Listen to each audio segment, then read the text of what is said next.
2014లో 58,000 మెజార్టీతో గెలిచిన తర్వాత మేము కూడా గదే పాస్కు పోయినాం.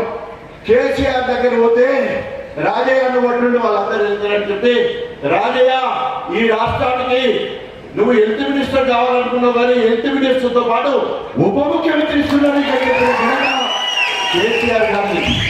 ఎవరు గొప్ప పేదపడి వల్ల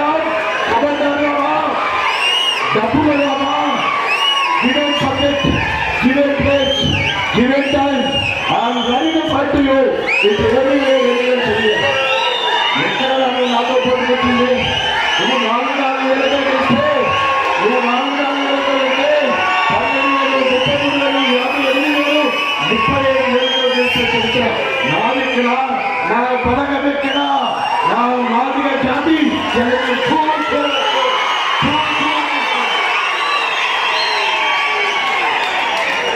ఏనాడైనా దళితుల గురించి, దళితుల బిడ్డల గురించి, మాదిగ జాతి కాదు నీ బయట జాతి గురించి ఒక మాట మాట్లాడితే నేను ప్రత్యేక రాజకీయాలు ఉందా? నువ్వు దళిత ద్రోహివి, నువ్వు దళిత ద్రోహివి.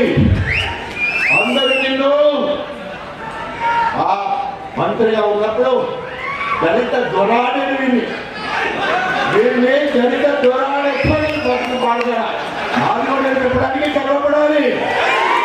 బ్లాక్ మెయిల్ చేసి ఎంపీ స్థానం పొందిండు, బ్లాక్ మెయిల్ చేసి 2 సార్లు ఎమ్మెల్యే అయిండు, నా ఎమ్మెల్యే పదవి కూడా తీసుకున్నాడు. ఆఖరికి కేసీఆర్ గారు ఎంపీ నాకు ఇస్తానంటే దానికి కూడా అడ్డుపడి అది కూడా రాకుండా చేసిన పెద్ద బ్లాక్ మెయిలర్, చీటర్. వాడిని మనమందరం కలిసి అనుకున్నాడు. అరే విధవా, నువ్వు అన్నదే ఉండవు కదా, గత 10 సంవత్సరాలు నువ్వు అన్నదే ఉండవు కదా, సిగ్గు చెరవు లేదా?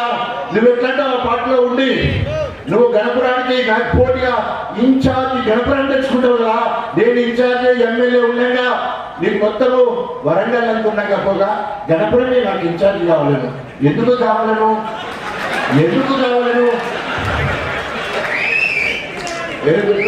వాసన చూసి